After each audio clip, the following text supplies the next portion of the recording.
दोस्तों, स्वागत है आपका फिर से मेरे YouTube चैनल गौर की वाणी में। उम्मीद करते हैं कि आप खुश होंगे। हरे कृष्णा। आज हम बहुत ही रोचक विषय पर चर्चा करने वाले हैं। भक्तों के जीवन में दुख क्यों आता है? जो इंसान भगवान की पूजा पाठ करता है, जो भगवान को बहुत ज्यादा मानता है, उसके जीवन में इतने कष्ट क्यों आते हैं? सबसे पहले हम यह जानने का प्रयास करेंगे कि हमारे शास्त्र और भगवान दुख के विषय में क्या बताते हैं। जब भक्त कृष्ण को पूर्णतः शरणागत है, एक भक्त पूरी निष्ठा से भगवान की सेवा भक्ति में जुड़ा हुआ है, तो क्या भगवान उसके दुखों को दूर नहीं कर सकते? भगवान उसे अपने बैकुंठ धाम वृंदावन में भुलाने का पूरा बंदोबस्त कर देते हैं, ताकि उसे वापस आकर यह जगत में दूसरा शरीर धारण न करना पड़ेगा। तो इस तरह से कृष्ण उसे यह सबसे बड़े दुख दर्द से दूर कर देते हैं। कोई व्यक्ति यह कहता है कि अरे ऐसे कैसे?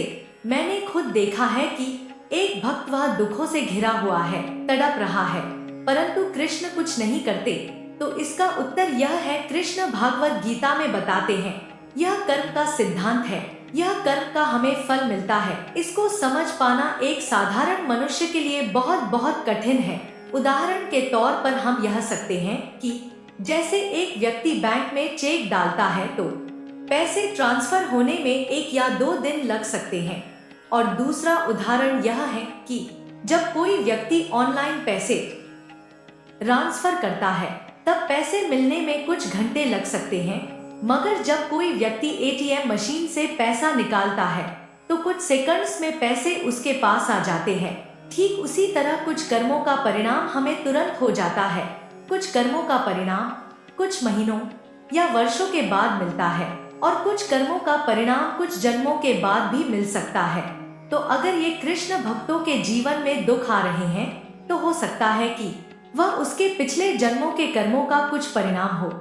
क्योंकि अगर किसी इंसान ने अपने जीवन में बुरे कर्म किए हैं, तो उसको उसके बुरे कर्मों की सजा तो मिलेगी ही। जो कर्मों का तीर अपने छोड़ा है, वह आज नहीं तो कल वापस आएगा ही आएगा।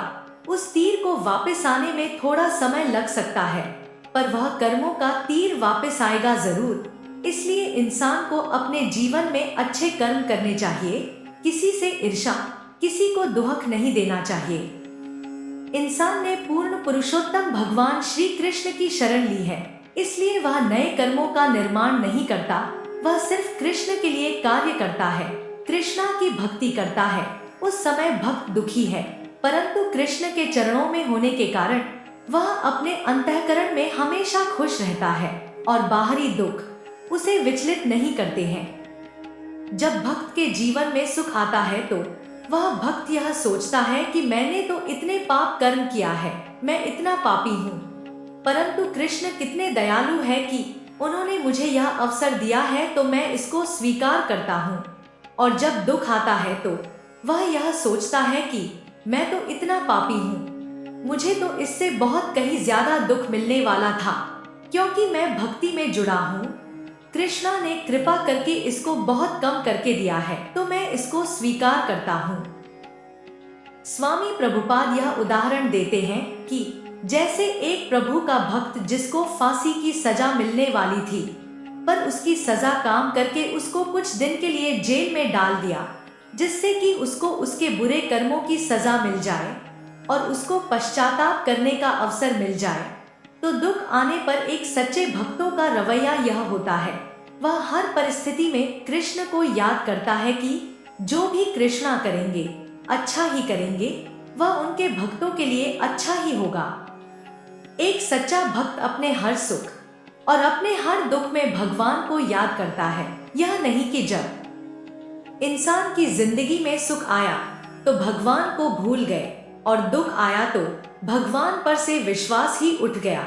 इंसान को अपने सुख और दुख में एक समान रहना चाहिए। अगर सुख आया है तो दुख भी आएगा, अगर दुख आया है तो इसके बाद अच्छे दिन भी आएंगे, जब आप फिर से मुस्कुराएंगे और हंसी खुशी से अपना जीवन व्यतीत करेंगे। एक सच्चा भक्त हर परिस्थिति में एक समान रहता है, चाहे वह सुख हो या दुख हो, और यही हमारे जीवन की सफलता है।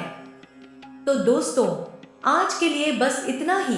उम्मीद करते हैं हमारे द्वारा दी गई जानकारी आपको पसंद आई होगी।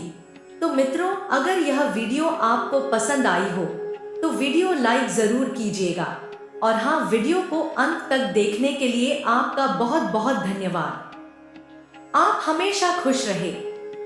जय श्री कृष्णा।